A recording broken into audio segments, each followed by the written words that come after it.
Bonjour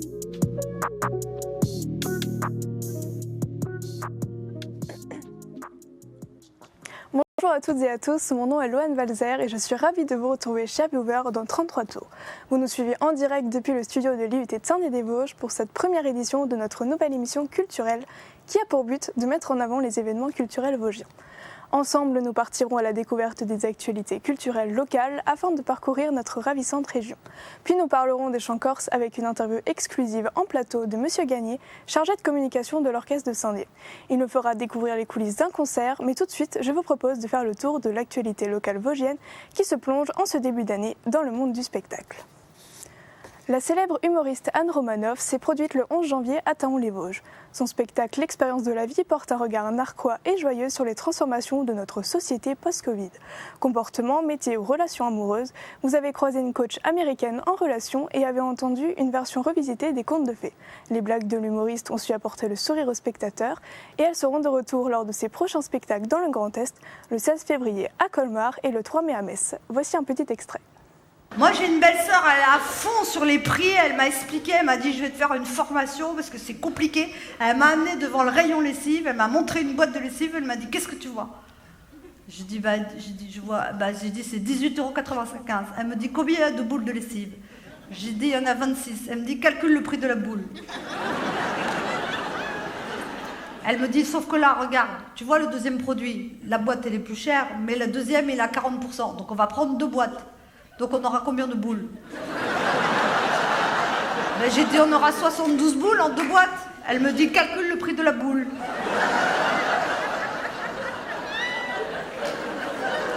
Après l'art du spectacle, passons à l'art musical avec Yellow Pill et leur nouveau titre Stay On Me. Le groupe de musique pop-rock vosgien s'est rendu en octobre dernier dans notre studio, ici à l'IUT de Saint-Dié, pour la réalisation de leur clip. Yellow Pill sera en tournée en France, en Allemagne et en Belgique durant ces prochains mois. Reportage.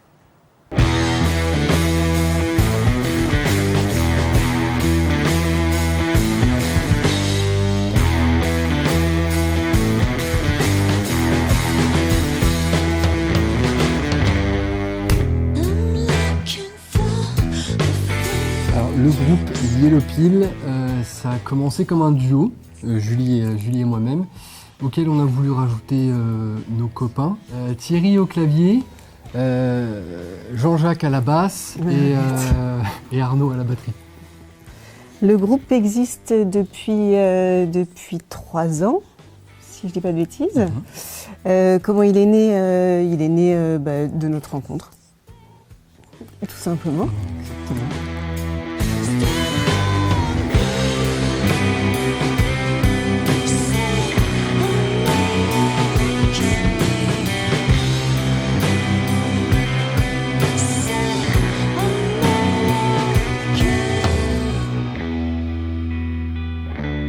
Alors notre style c'est assez vaste, je dirais, c'est du pop rock. On a commencé à écrire en anglais au tout début, c'était assez influencé. Là je pense que depuis peu de temps on s'est un petit peu plus trouvé avec des textes en français et en anglais et une instrumentation un petit peu plus variée aussi. Nos influences pareil c'est très très large, hein. Ça va de Nina Simone à Noir Désir, à Queen of the Stone Age, à Didier Barbelivien. Non, c'est vraiment très très large. On est des amoureux de la musique, donc ça va très très loin.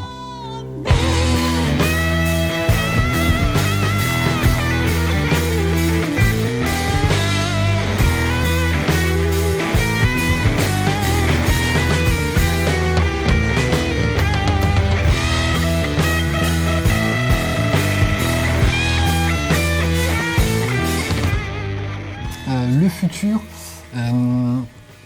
Essentiellement beaucoup tourné.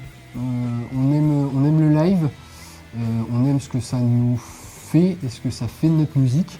Donc on a envie de beaucoup tourner. Donc l'EP au final c'est plus un prétexte pour pouvoir beaucoup tourner. Après d'autres ambitions, non, il n'y en a pas vraiment. Si ce n'est les ambitions classiques de faire un album qui révolutionne complètement le monde de la musique, de devenir des superstars, d'être multimillionnaires, etc., etc. Donc quelque chose de très simple en soi. On a un EP qui va sortir février 2024 avec du coup 4 titres. Et voilà.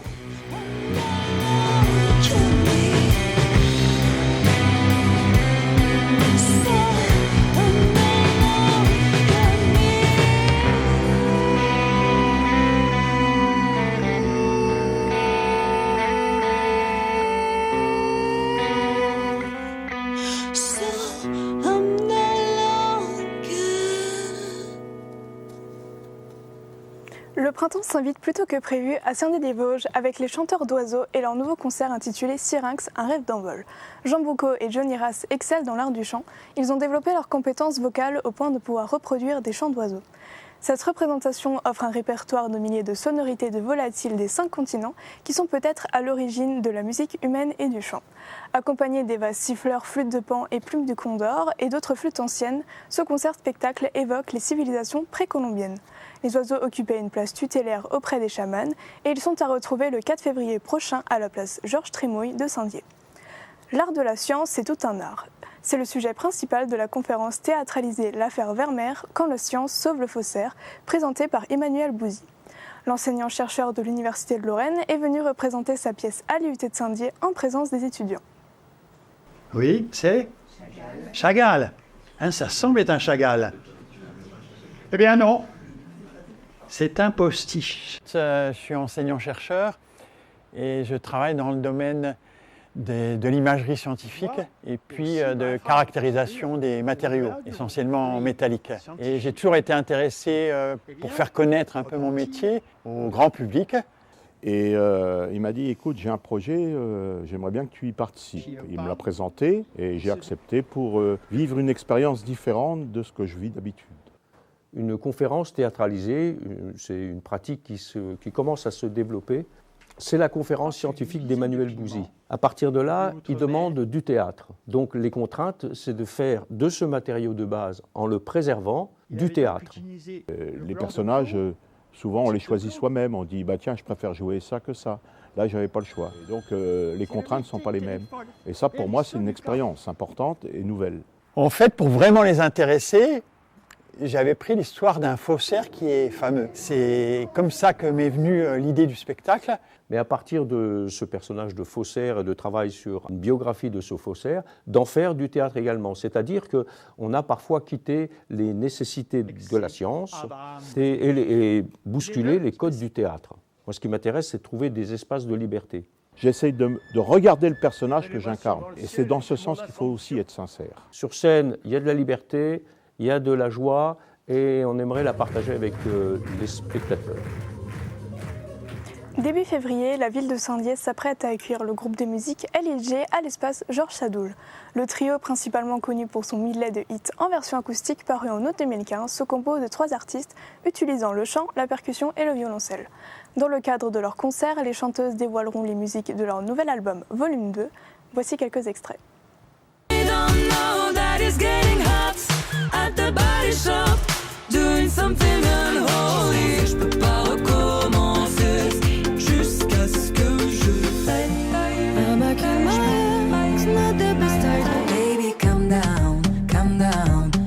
Your body, putting my heart for lockdown, oh lockdown, oh lockdown.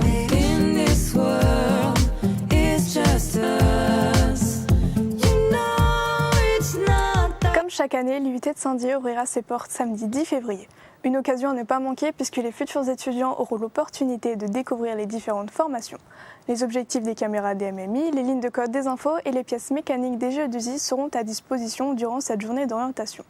D'autres activités seront proposées à cette occasion et les futurs élèves pourront poser leurs questions sous les yeux bienveillants des étudiants actuels.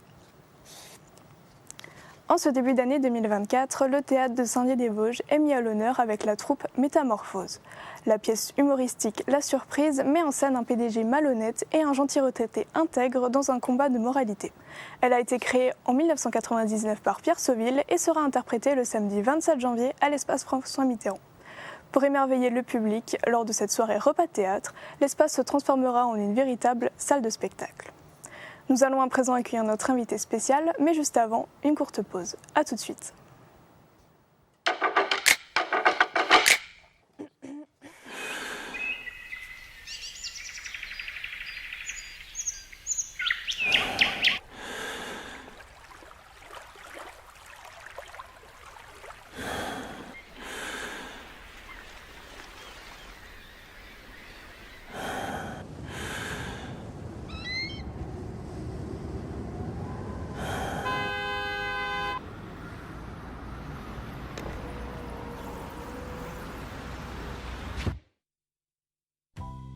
elle retire juste, qu'elle est vraiment super sur tous les points. Ah ouais, parce que moi ça fait 1 an que je cherche une voiture avec tous mes critères, pourtant simple hein, mais je sais pas, je trouve pas. Déjà faut qu'elle soit aussi confortable que le canapé. Bah, en vrai, il y a... Et innovante hein. Eh bien, justement. Surtout électrique. Eh ben en fait, c'est ce que je voulais te dire. Mais on est déjà arrivé? Bah ouais, on est déjà arrivé, ça va super vite là-dedans. Hein. Bah ouais, puis c'était vraiment confort hein. Mais je te dis, c'est la...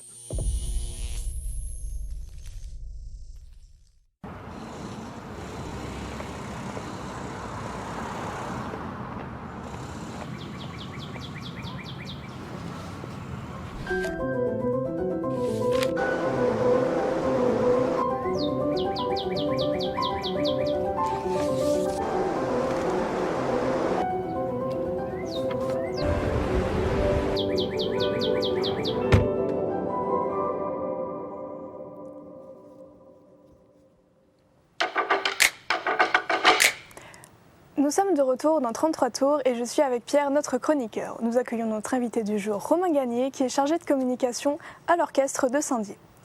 Bonjour Romain. Bonjour. Vous travaillez à l'orchestre Plus de notre cité des Hauts-Daciennes et actuellement vous préparez un concert et nous vous avons suivi lors d'une répétition. Un reportage signé Pierre Rhin, Benoît Détriche et Paul Luminitello. En cette période hivernale, l'association Orchestre Plus de Saint-Dié-des-Vosges est en pleine répétition de son futur concert intitulé Sinfonicou Corsica. Mêlant orchestre symphonique et chant corse, cette prestation originale doit être présentée prochainement lors d'un concert ouvert à tous. On essaye, nous, de proposer des projets complètement différents d'année en année. En tant que membre de l'association, c'est toujours une nouveauté, en fait, parce qu'il faut s'adapter à la fois aux solistes et aux gens qu'on invite jouer dans l'orchestre. Malgré le travail d'organisation considérable, l'association des Hauts-Daciennes ne baisse pas les bras. Pour atteindre une performance idéale, de nombreuses répétitions et réunions ont eu lieu.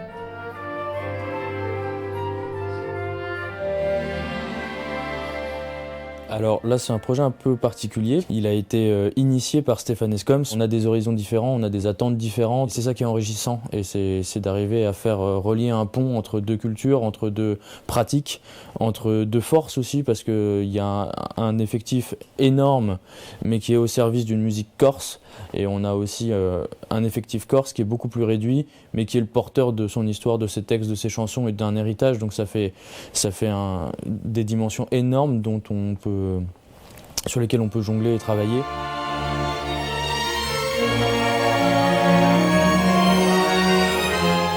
Un vrai challenge pour l'ensemble musical, et à la fois une occasion en or de pouvoir travailler sur un défi comme celui-ci.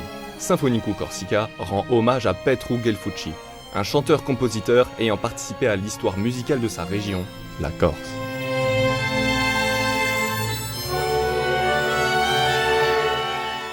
On a fait cet hommage à Petru Gelfucci parce qu'il est décédé il y a 2 ans, et que 2 ou 3 ans, et je suis allé en Corse pour 2 concerts à Bastia, au théâtre de Bastia, pour rendre hommage à ce compositeur, chanteur qui a écrit la plupart des plus grandes chansons corses, qui était le chanteur du groupe Cantao Popolo Cursu, qui a fait beaucoup de choses pour la sauvegarde de la musique traditionnelle corse. Je me suis dit que ce serait vraiment super de pouvoir ramener ça ici et faire un programme avec l'orchestre symphonique avec lequel j'ai déjà travaillé il y a 5-6 ans. L'histoire et les mélodies de ce compositeur et chanteur corse ont donc permis la création de ce projet. Cette vie étonnante et ce mélange des cultures, l'association Orchestre Plus va la raconter en musique lors de 2 concerts gratuits.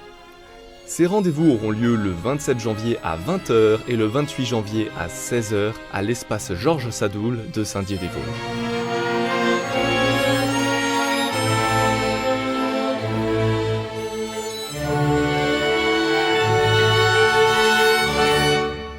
Nous sommes de retour en plateau avec Romain Gagné, chargé de communication de l'Orchestre Plus.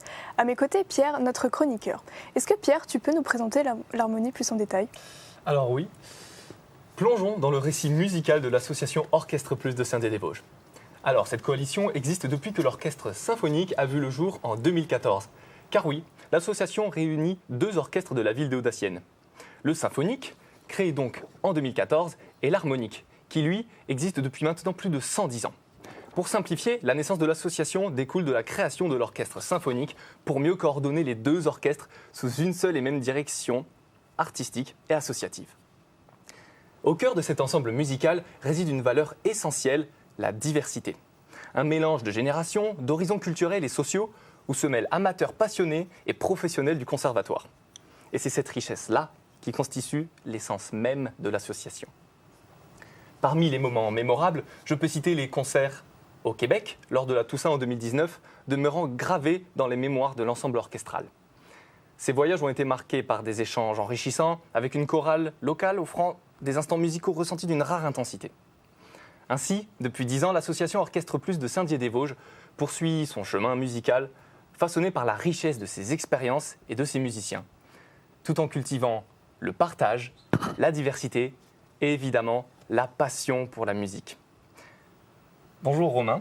Bonjour. Alors j'espère que vous allez bien. Ça va, merci. Concernant l'association, vous êtes en train de préparer un nouveau concert qui s'intitule Sinfonico Corsica. Pouvez-vous rapidement nous en parler? Oui, alors on le prépare depuis finalement la rentrée de septembre. Donc ça fait déjà quelques mois. Mais plus largement, on le prépare depuis plusieurs années maintenant, parce que c'est un projet que, comme le très beau reportage que vous avez fait, c'est un projet de Stéphane Escoms, enfin c'est lui qui nous l'a proposé. Et donc effectivement, c'est un projet autour du chant corse, de la culture corse plus largement, on va dire, avec un hommage de Petru Guelfucci, effectivement, qui est finalement à l'origine de beaucoup de chansons corses, dont les plus connues en fait, et qui les a remis au goût du jour à une époque où on va dire que la culture musicale corse et la culture corse étaient un peu oubliées, enfouies dans les mémoires, etc. Et lui, il a voulu la remettre au goût du jour, et c'est en partie grâce à lui que le chant corse est connu partout en France. Et c'est lui qui l'a remis un peu au goût du jour, qui a dynamisé la chose. Et ce concert, c'est tout simplement lui rendre hommage. Avec, on va parcourir un peu l'histoire du chant corse et de ces réécritures-là, avec notamment son fils, Petru Santu Guelfucci, qui sera à Saint-Dié. On lui a dit d'amener son bonnet et son manteau, parce que là, c'est pas la même température en Corse. Il a un peu peur de venir, mais ça va bien se passer. Et autour de lui, il y aura d'autres Corses aussi, en guitare, en chant, en guitare basse, qui sont des pointures vraiment dans ce domaine-là. On a vraiment une chance exceptionnelle de les avoir. Et nous, en tant qu'association, on mesure un peu cette chance qu'on a. Et on est à la fois très impatients qu'ils arrivent et qu'on puisse travailler avec eux. Et on a aussi une appréhension parce que on espère que ça va bien se passer. Voilà. Et comment vous faites pour faire venir des jeunes à ce type de concert? Alors en fait, c'est un peu compliqué dans le sens où les orchestres ont toujours un aspect un peu péjoratif pour la jeunesse, c'est-à-dire que c'est un truc de vieux, de la musique de vieux, des trucs pas d'actualité, etc. Et donc, effectivement, quand on regarde notre public, c'est un public qui est plutôt vieillissant, qui est plutôt, qui est habitué en fait à venir à ces concerts-là. Et comment on fait pour faire venir la jeunesse? Déjà parce que dans notre orchestre, il y a beaucoup de jeunes. Des jeunes qui apprennent la musique au conservatoire Olivier Douchin, donc de Saint-Dié-des-Vosges et des autres sites de l'agglomération. Et donc, ça permet aussi d'intégrer cette jeunesse-là dans notre orchestre. Et puis après, on essaye de proposer des projets qui sont éclectiques, qui vont un peu dans tous les sens, de parcourir, de ne pas faire que des projets, on va dire, musique classique, bien que la musique classique intéresse aussi la jeunesse. Mais on a fait il y a quelques années un projet autour de Radiohead, on a fait un projet autour de Pink Floyd avec l'harmonie. Enfin voilà, donc on a un public aussi qui se rajeunit et on essaye de dynamiser un peu ces orchestres-là qui sont, on va dire, dans une idée d'orchestre vieillissant ou dans une musique pas d'actualité, mais on essaye toujours d'aller dans ce sens-là. En fait. Voilà. D'accord. Alors, je vais continuer un peu une sorte de continuité à la question de Lohan concernant votre communication sur Facebook.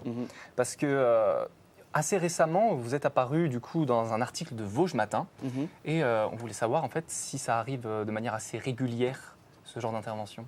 Les médias, on les sollicite à chaque fois. Ils nous répondent pas forcément parce que eux, ils sont aussi beaucoup sollicités dans tous les sens. Donc, en fait, on essaye de faire un maximum de pub entre guillemets, mais de communication. C'est pour ça que, voilà, dans notre association, moi, je suis chargé de communication, entre autres, mais mon titre c'est secrétaire, mais moi, je suis chargé de communication pour pouvoir vraiment avoir un rôle qui est dédié à ça. Et parce que c'est vraiment important en fait pour que nos concerts soient réussis et qu'il y ait du public, il faut vraiment qu'il y ait une communication importante, effectivement. Et donc, voilà, c'est toujours ne pas fermer la porte à vous, par exemple, mais à d'autres projets, à d'autres, disons, médias. Et ouais, on essaie toujours de solliciter la presse, les télés, les radios, il y a France Bleu qui nous a sollicité, il y a France 3 aussi, donc voilà, on essaye aussi de... C'est pas facile, mais on y arrive petit à petit, et puis c'est en faisant des projets comme ça, un peu gros, qui sont inédits, etc., que on arrive à un peu attirer l'attention et tirer nos cartes du jeu, quoi. Voilà. Oui, d'accord, parce que aussi, à travers de ça, vous êtes aussi trompettiste dans l'orchestre, depuis maintenant plusieurs années. Alors, je suis trompettiste dans l'orchestre d'harmonie depuis que je suis tout petit, plus de 15 ans, je crois. Et dans l'orchestre symphonique depuis 5 ou 6 ans, je crois. Ouais. Ok, d'accord. Voilà. Ah, ça fait quelques années maintenant. Oui, j'essaye de plus compter. Parce que... Oh non, mais c'est un beau palmarès. Et, alors, sachant que ce concert est accessible gratuitement à tous, il y a une question qui est assez importante, c'est comment est-ce que financièrement s'organise un concert comme Sinfonico Corsica? Alors, c'est vrai que tu dis gratuit, et nous on n'aime pas dire gratuit parce que rien n'est jamais gratuit en fait. Okay. Effectivement, tout a un coût. Et on dit entrée libre avec une libre participation aux frais. Et je vais t'expliquer un peu quelle est notre démarche. Nous, on est subventionné, notamment par l'agglomération de Saint-Dié-des-Vosges, mais aussi par le département des Vosges, par la région Grand Est, par l'État aussi pour certains projets liés aux scolaires, etc. Donc en fait, on est subventionné par l'État, c'est de l'argent public. Donc nous, ça nous paraît normal que l'accès aux gens, donc qui payent leurs impôts, finalement, ça soit gratuit pour eux et qu'ils viennent au concert gratuitement parce que c'est leur argent. Si on a réussi à faire tous ces projets-là, c'est parce qu'on nous subventionne et parce que, voilà, on a de l'argent comme ça. Donc l'entrée est libre et à la fin, on a toujours des paniers et les gens mettent ce qu'ils veulent à la fin des concerts. Et on s'est aussi rendu compte que de cette manière, on récolte beaucoup plus d'argent parce que voilà, les gens sont à 99,9% satisfaits quand ils repartent et ça leur fait plaisir en fait de nous soutenir de cette manière-là plutôt que de vendre un programme à l'entrée ou de faire même une place à 5 €, ça freine tout de suite les gens. Donc voilà, de faire entrée libre parce que c'est normal, parce qu'on est subventionné et de récolter un peu d'argent comme ça. Ça ne couvre pas tous les frais parce que c'est des gros projets, hein, bien sûr, mais grâce à la subvention, on arrive à équilibrer les comptes chaque année. Et notre but, c'est pas de perdre de l'argent, c'est pas d'en faire, parce qu'on est une association. Donc le but, c'est pas de faire de l'argent, c'est de prendre plaisir à jouer de la musique et de partager ça au public. Mais c'est surtout de ne pas en perdre. Et donc de cette manière-là, on arrive toujours à équilibrer parce qu'on est soutenu derrière par la com d'agglo, etc. Et on tient aussi à le dire que voilà, on est soutenu et on les remercie. Voilà. Et quels sont les éléments uniques qui distinguent ce concert d'un autre ? Ce qui est unique, je dirais que c'est la première fois, je crois, qu'on adapte tous ces chants corses pour un orchestre symphonique, en fait. Stéphane Escoms, qui est donc qui nous a proposé le projet, qui va jouer du piano, de l'accordéon, etc., et qui fait le lien avec les musiciens corses, eh bien lui, il a réarrangé en fait tous les morceaux pour l'orchestre. Et ce qui en fait vraiment 2 concerts inédits, c'est que c'est la première fois que ces morceaux-là vont être accompagnés d'un orchestre symphonique. Donc ça, c'est déjà énorme. Et puis, c'est aussi la présence de ces 4 Corses sur le continent. Ils y vont peu. Ils aiment bien leur île et ils y restent. C'est vrai que le fait qu'ils puissent venir, qu'on les invite et qu'on est très heureux de les accueillir, voilà, qui viennent à Saint-Dié, c'est aussi quelque chose d'inédit parce que je pense que sur le continent, on voit peu de concerts corses. On est obligé d'aller. Finalement, c'est quand on va en Corse qu'on voit qu'il y a des concerts dans les églises, etc., sur les places. Voilà, c'est vraiment une chance. La Corse débarque à Saint-Dié la semaine prochaine et on est très heureux. Ouais. Donc, on me signale qu'il y a une question du chat. Est-ce qu'il y a une tournée plus large qui est prévue ? Alors, en France, non. Enfin, en France, pardon. Sur le continent, non. On croise les doigts, mais on devrait organiser une tournée en Corse à la fin de cette année, en octobre. On espère faire une série de concerts, Bastia, Ajaccio, etc., dans des salles où Petru Guelfucci faisait honneur à sa culture corse et donc dans toute la Corse. Donc on espère que ça va se faire. On est sur un petit 80% de chances que ça se fasse, 70-80%. Donc voilà, on y va doucement, on est serein, mais on espère que ça va être chouette. Ouais. Ça pourrait l'être, ouais. Donc Pierre, est-ce que tu as encore une question ? Non, pour moi, tout est bon, tout est parfait. D'accord, très bien. Merci Romain d'avoir répondu à nos questions et d'être venu aussi. On rappelle les dates de vos prochains concerts de l'orchestre qui se dérouleront le samedi 27 janvier à 20h et le dimanche 28 janvier à 16h. On remercie également Déo Rossic pour avoir mis à notre disposition les meubles pour ce talk show. C'est à présent la fin de notre émission. Je vous remercie, nos chers viewers, pour votre attention et nous espérons que vous avez apprécié ce format. Très belle fin de journée à vous.